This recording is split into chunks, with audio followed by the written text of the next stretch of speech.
Previously on what was technically the first part of this episode. Inheritance powder being used for murder. I've never heard it called the inheritance powder. And rubbing fat into the skin was considered a remedy for gout. Gout's too much fat in your diet, isn't it? You check it with uric acid.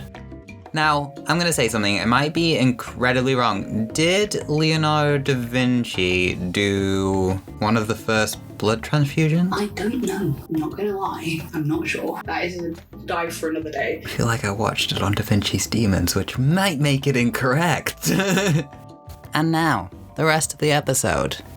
What's next? The next topic is they put what in their bodies? Basically, this was a time of industry, workforces. It's the time that everything in the world kind of started going wrong, as we established before. Yep, if you were 2, you were old enough to work. You were old enough to work. If you lost your hand in the machine, doesn't matter, sweat it off, get back in the factory. Don't matter, you got another one. Got another one. You've got 2 hands. If you lose your hands, use your feet. Anyway, so before the age of industry, simple things like baking the bread for the family and going to the cow to get milk and all that basically became a commodity. So instead of the families themselves making their own bread and getting their own milk, which was how it had been before, suddenly companies like bakeries and that started making food. You'd buy the bread, you'd buy the milk. It became a thing for profit instead of consumption. I've actually got here in my notes, side-eye, the big bad factories. Side-eye. The big bad factories. So, bread.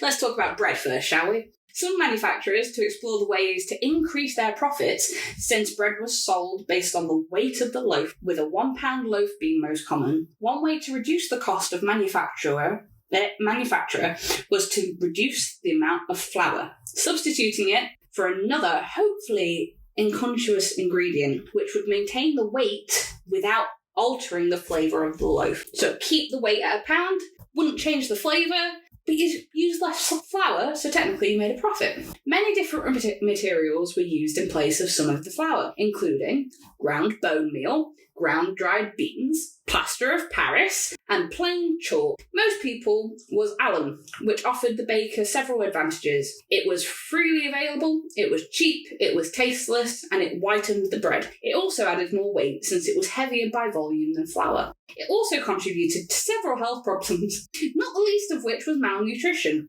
Alum added no nutritional value to the loaves it adulterated, and in fact, since it led to a reduction in the flour, the primary nutritional source in bread, it contributed to malnutrition. It also caused digestive and gastrointestinal problems, which ranged from simple indigestion in healthy adults to severe constipation. In children, it could induce chronic diarrhea, which could often in itself lead to dehydration and death. As in the case of Gloucester cheese, there was no government oversight to ensure the ingredients in bread were that of the consumer believed them to be, nor any requirement to inform the consumer that they were not actually flour. It was... Am I right in thinking, I don't know if you have this right now, am I right in thinking, because I knew about the bread, they added a lot of stuff like plaster of Paris and chalk to make the bread whiter because they believed that white was purer? They were really fascinated with as pale as it could be. Yes, because it was fashionable. Because obviously before that, a lot of flour that people could afford was usually wholemeal, standard, good, hearty, nutritional flour. In the Victorian eras, opulence became a thing, so the whiter the bread, the higher your status. Obviously, they didn't realise that the bread that they were buying had plaster of Paris in it, chalk in it, alum. It was bad. But that is another reason why they added things into it to make it whiter. They still use chalk in some white bread today to make it whiter, but obviously it's very, very, very, very, very small quantities, from my understanding as well. I did not know that it was used today. It's down as something else on the ingredients, but I'm pretty sure yesterday in my research, I do not have it in the document here, but I definitely read it. And now we have to pay more for rye bread. Yep. Irony. I love a rye, though. Good seeded loaf. We ready to get on to the next thing that they messed with? What's next? Whoa. We're going to talk about milk. So, The early Victorians consumed milk in its raw state, meaning it was not pasteurised, a process induced by Louis Pasteur funny, to help lengthen the shelf life of beer.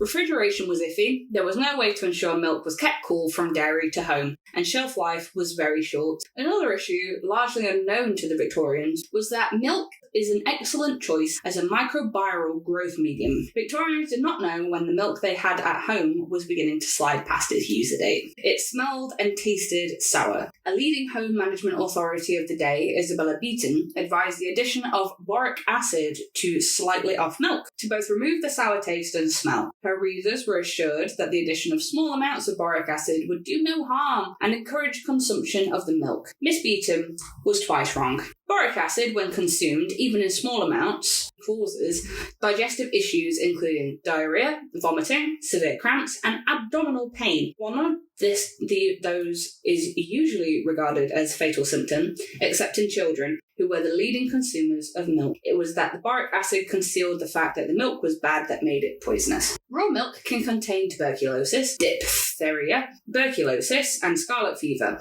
It also contains or can contain staphylococcus, listeria, E. coli, salmonella, and many other bacteria. As mentioned, milk is an excellent medium for the growing of microbes, and masking the fact that unpasteurised milk was no longer fit for consumption was deadly, particularly for children. Let's go into the drugstore. The drugstore! The fun times! So, the Victorian age was an unhealthy age by almost any measure. There were some who touted the benefits of healthful exercise, but they were largely ignored. Diseases were measured by epidemics, and epidemics were fairly routine. Cholera and typhus, malaria, influenza, scarlet fever, yellow fever, and others rampaged with distressing regularity. And there were the less dangerous annoyances of life, such as colds, indigestion, insomnia, and so forth. Insomnia? I assume they'd be so malnourished that they'd just sleep all the time. You'd think, but no. Some were harmless, but most were not. Codeine, cocaine, morphine, and other narcotics were included in many, usually in a base of alcohol. Yeah, just mix your codeine with alcohol. I think that's the first thing you're not supposed to do with it.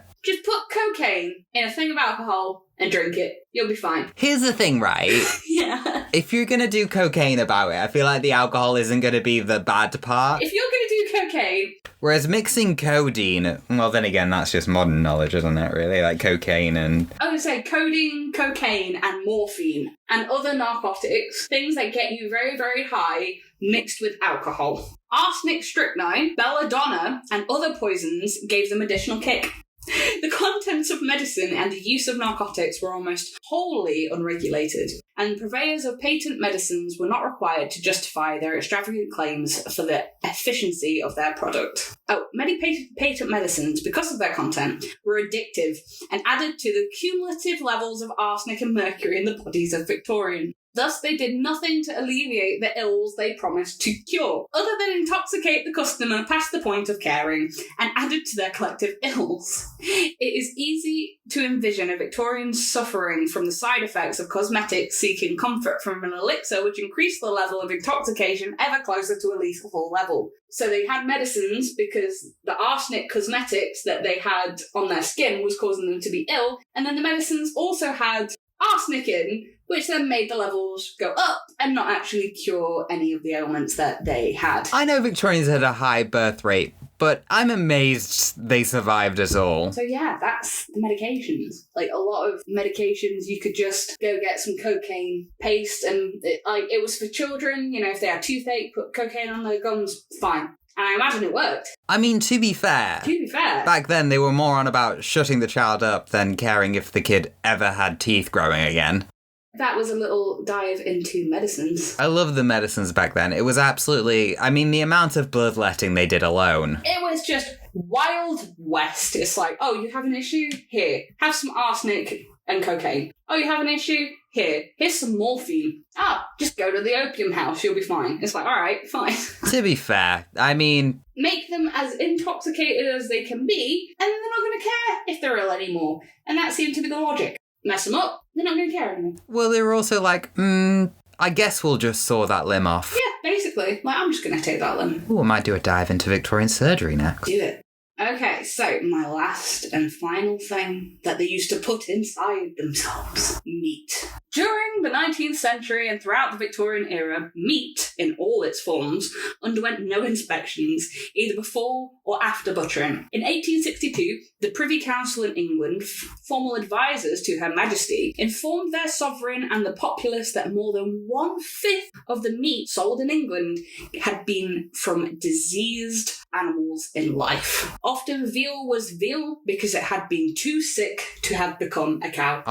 Honestly, a part of me thought you were going to say people, but... No. It was not only the quality of the meat consumed, the quantity was injurious to the health too, whether too much or too little. So, obviously, the Victorians, very good for their extravagant Victorian dinners. Now, can't remember the name of the chef, but it was a guy in New York who invited Mr. Charles Dickens to a dinner.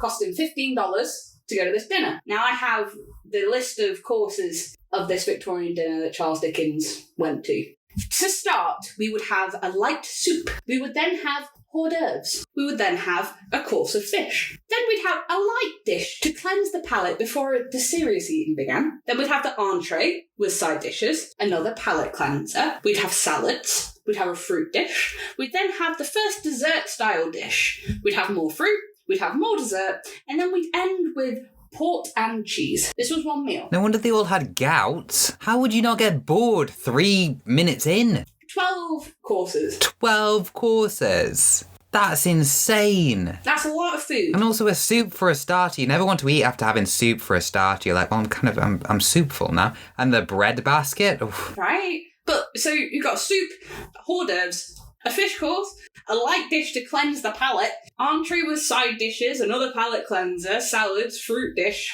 first dessert-style dish, more fruits, more desserts, and then you've got to have port and cheese. Because you've got to end it on port and cheese. Did they fast for the entire day beforehand? This was just a meal. The first dessert-style dishes got me, because it's like, what, the first dessert-style? Style dish. Well, yeah, because then you've got fruits, and then you've got more dessert. After the first dessert-style dish, Dr. Now would not be happy. All of it probably filled with plaster of Paris as well. Probably. In samples taken around London, ice cream was found to contain hairs from rats, cats, mice, and dogs. Bed bugs, lice, fleas, and straw were also found. How? So was various bacteria, because it was just not sanitary back then. It was not sanitary. They didn't have any concept of bacteria, hair, microbes. I guess just pick the rat out. Ice cream was also terrible. Even fresh fruit in many cities was contaminated, in part because often the barges used to transport the fruit from the ships to the market returned laden with garbage to dump in the water, which also, as often as not, provided part of the city's drinking water. The manner and amount of poisons which were ingested by our Victorian ancestors is so astonishing. It's a wonder that we're here at all, basically. It really is, genuinely. Yeah, so they did a lot of stuff with food, a lot of stuff, everything essentially in the Victorian era. Yeah, they just found 101 ways to kill themselves, like... 101 ways to kill themselves without even knowing. Eat poison. Just get buried alive. Arsenic wallpaper. Arsenic wallpaper. Do leeches about it. There were so many as well, there were so many cases of, because obviously this isn't a deep dive, this is just random knowledge that I have, but basically Victorian age was also the time where a lot of inventors came around. Because obviously industry, things started going insane, so people started making things. It was the first instance of like central heating, so like boilers in the house for like water, making it hot and all that kind of stuff. The amount of times that houses just exploded because of these boilers, and the amount of times you just got in a bath and died because of how hot the water was that was produced by these boilers is insane. A lot of death. Victorian death everywhere, around every corner. Everyone was dying. It was interesting. Now, 2 not so deep dives. Yeah, go on. Because I just know them vaguely. I believe the toilet pipe, the way the toilet pipe is now, is because the amount of rats that used to just... Yeah, just come up. Yeah, which is arguably the most horrifying thing that could happen.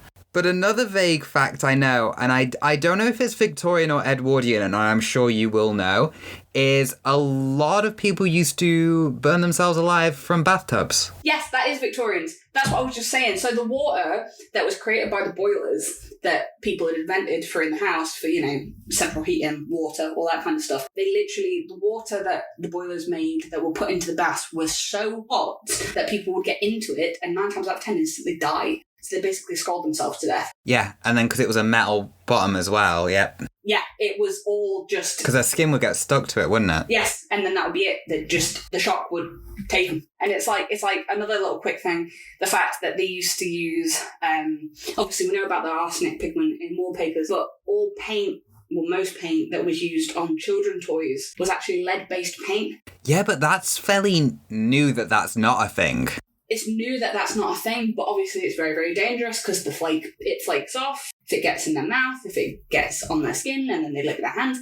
There was basically death everywhere in the Victorian era, and I think that's why we have so many interesting stories like the Penny Dreadfuls that focus on horror and the macabre, and I think as well the art that comes from the time, like I sent you an etching yesterday, I don't know if you saw it, where the woman's being infected by arsenic, and there's like the William Blake, that's a different topic for another day, but you just look at that art of the time and you can kind of see the fantasy of it, you know. I think because death was everywhere, art and stories and all the creative aspects of it kind of went a bit fanciful, because obviously it helped deal with the daily life of everyone is dying.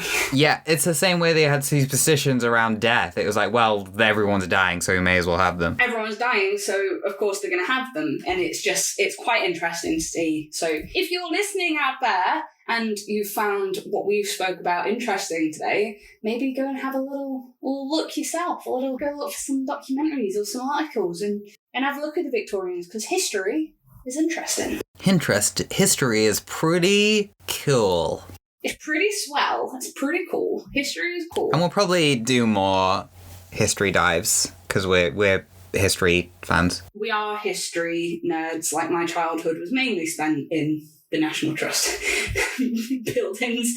So we will definitely do more dives into history. I'm definitely down for that. But guys, go out and have a look, see what we used to do, because we used to do some crazy things. And the Victorians are just the start. We used to do a lot of crazy things. We used to eat corpses, guys. Come on, cure your headache. Eat a skull. So I've been Shannon. This has been my episode of the Deep Victorian Deep Dive. And I've been Luke, and I did the last episode of a deep dive. Yes, he did! And I'd just like to say that Leonardo da Vinci correctly worked how heart valves ebb and flow of blood. Oh, interesting. Little sideway back to the blood. Throwback to previously in this episode. Previously in this episode, talking about Leonardo da Vinci. This has been the episode. This is the most effort either of us have ever put into a topic. We had scripts. This is the most deep dive. We spent, between the two of us, maybe 3 hours researching. Maybe 4. Maybe 4. Maybe you guys should listen. Help us out. Share. Let them know. Whoa. So if you liked our deep dives, because we will want to do more, please like, share, rate, review, spread the news. Check out the Instagram, Caffeine Addled Minds on Instagram for all updates. We do other shows too, they're over there. That's crazy. Check the links in the description for any of our personal, well, not personal, but our socials. Links down below, check those. All that stuff. Yeah, and let us know if there's anything that you want us to deep dive into that you'd like us to research. Because we're happy to learn, and we like putting in one hour of research is probably the max we're going to do, I'm going to be honest. Speak for yourself, I was doing that for about 3 hours yesterday. I read through a lot of stuff that I ended up cutting out. Mine was maybe 5 a.m. to 5:30, so. No, fair enough. Anyway, so I've been Shannon, that's been Luke, this has been... Whoa, pow pow pow! Oh my god, did you go and stay tuned for a trailer? Whoa, trailer! Whoa! And we will chat to you next time, my friends. What are we going to talk about next time? We don't actually have a plan for the episode. To be decided! I don't know. Whoa, maybe we've decided by the time this comes out. Read the description to find that. Bye! Bye-bye! What about all our other stuff? That's right, we've got a podcast about whiskey for whiskey. Check out this trailer for Cascades. Hi, this is Jordan. This is our Cascades trailer, which is definitely not our Season 2 trailer, which I cut down and also replaced some of the words to make it sound like a generic trailer. Enjoy.